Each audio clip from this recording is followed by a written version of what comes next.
Сіздермен достар, бүгін біз ағылшын пәнінен бірінші тапсырманы орындайтын боламыз.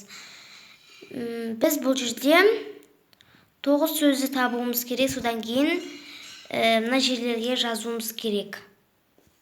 Бұл жерге тек керектісін жазамыз. Біздегі сөздер have, make, cook, dance, play, decorate, celebrate, get, sing, wear. Біріншісі, we have a party on New Year's Eve. Біріншісінде have деген сөзді жазамыз. Екіншісі, at carnivals in Brazil, people dance the samba. People make presents at Christmas in my country.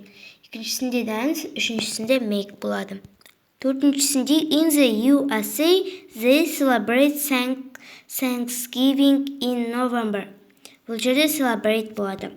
My family sing happy birthday to me on my birthday. Бұл жерде sing болады. Егер ұнаса лайк басып, каналға тіркелуді ұмытпаңыздар. Сау болыңыздар.